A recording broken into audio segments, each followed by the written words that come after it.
Kata Syekh Ibnu Qayyim, orang yang cinta itu selalu ingin memandang, tidak pernah jemu memandang. Nggak bosen-bosen lihat wajahnya, nggak bosen lihat fotonya. Ayo ngaku siapa yang suka stalking, lihat-lihat foto Instagramnya orang yang disenangi, diam-diam nggak ngomong misalnya, itu jangan. Memang ada rasa itu. Kalau teman-teman mengidolakan siapa, kan ya bolak-balik ya dibuka fotonya, dibuka Instagramnya, dibuka. Karena memang itu tandanya cinta. Nggak ono bosen nih. Biasanya pada yang kita cintai kita ingin memandang, nggak jemu. Ya kalau ndak berani mandang langsung ya ngelirik-ngelirik kalau pas ketemu. Nah itu ciri pertama. Ciri kedua sebaliknya, kalau kita yang dipandang kita malah menunduk, ndak berani menatap langsung. Kalau diajak ngomong muter-muter itu, pokoknya ndak berani tatap-tatapan langsung. Itu biasanya ada rasa. Katanya Ibnu Qayyim loh ya. Boleh diidentifikasi nanti teman-teman ngobrol sama siapa kok. Kalau diajak ngomong rasanya ndak tenang, agak muter-muter gimana, ndak benar berani bertatapan langsung. Kemungkinan loh ya, ini jangan dipastikan.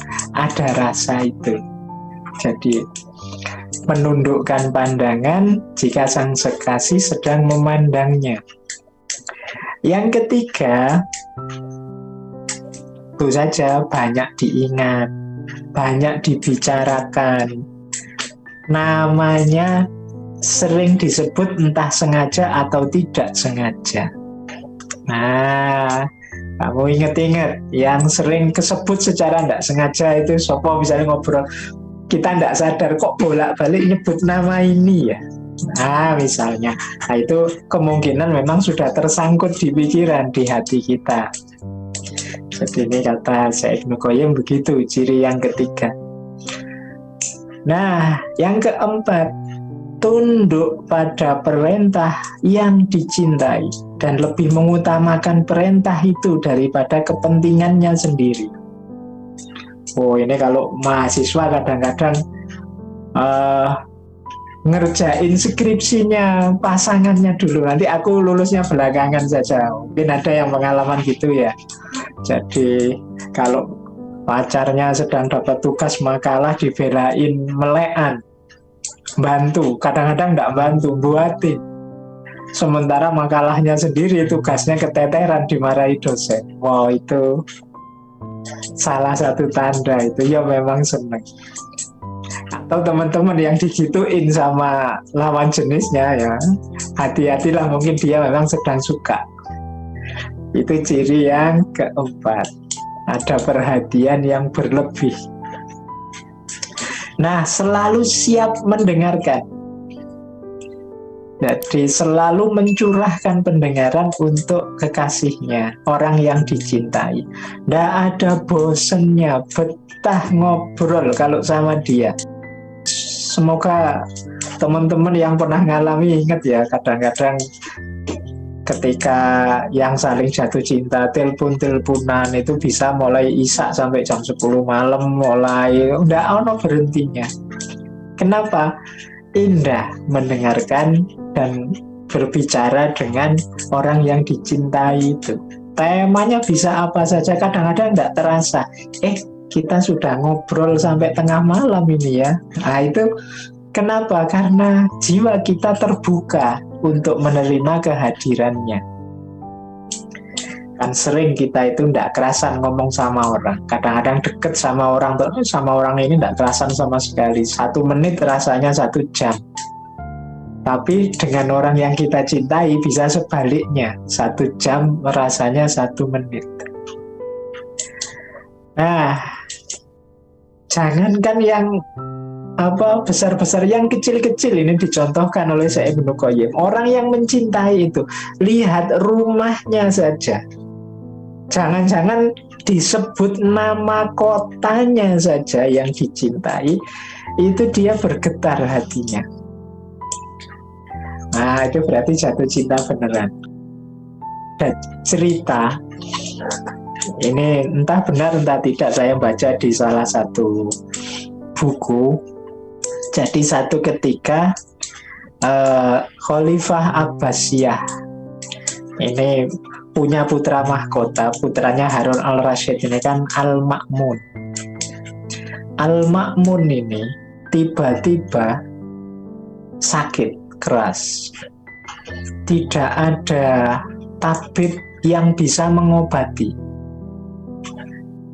Nah, ini kebingungan ayahandanya. Ini gimana calon putra mahkota kok sakit? Akhirnya dipanggillah Imam Syafi'i. Jadi ini ulama besar cendekiawan yang ilmunya sangat luas saat itu untuk mendiagnosis, mengidentifikasi anakku ini sakit apa sebenarnya. Nah, datanglah Imam Syafi'i setelah beberapa lama melihat kondisi Al-Ma'mun yang sakit keras ini, ngobrol-ngobrol sama ayahnya, sama pengawal-pengawalnya, akhirnya dia curiga sesuatu. Akhirnya Imam Syafi'i minta tolong prajurit ada yang mencari, tulislah semua nama jalan di kota ini, di kota Baghdad ini, bawa ke saya. Nah, ini semua heran, orang sakit kok malah disuruh bawa nama jalan yang ada di kota Baghdad. Ya karena perintahnya Imam Syafi'i, ya dibawa saja pada beliau. Setelah itu oleh Imam Syafi'i, nama-nama jalan di seluruh kota Baghdad itu dibisikkan ke telinganya Al-Ma'mun. Dibisikkan satu-satu. Sampai di salah satu nama jalan, Al-Ma'mun ini respon seperti orang terkejut. Nah, sekarang tahu Imam Syafi'i titik penyakitnya. Dipanggil lagi prajurit, wahai prajurit, tolong cari. Nah, di jalan yang disebut yang membuat Al-Ma'mun kaget tadi, cari nama-nama perempuan semua yang ada di jalan ini. Nah, terus dicari sama prajurit tadi, diidentifikasi pokoknya orang yang tinggalnya di jalan itu semuanya ditulis namanya. Setelah itu dibisikkan lagi oleh Imam Syafi'i ke telinganya Al-Ma'mun, namanya satu-satu. Nah, sampai di salah satu nama disebut Al-Ma'mun ini lagi-lagi seperti orang terkejut dan lebih dahsyat terkejutnya. Dia sampai bisa terbangun. Nah, sekarang Imam Syafi'i tahu, oh penyakitnya ternyata ini. Ternyata Al-Ma'mun sedang jatuh cinta, tapi tidak berani ngomong pada orang tuanya karena yang dicintai orang biasa. Nah, ini salah satu contoh bahwa rumahnya, jalannya, namanya orang yang kita cintai, itu kalau disebut di telinga kita, batin kita mesti tergetar. Kalau bahasanya Al-Quran kan, kalau dibaca ayat-ayat Allah itu kan, wa idza tuliyat ayatu zadatum imana. Jadi imannya tambah kalau disebut nama Allah, orang yang mencintai Allah. Kita juga begitu, orang yang kita cintai kalau disebut hal-hal yang berhubungan dengan orang yang kita cintai ini, batin kita mesti bergetar.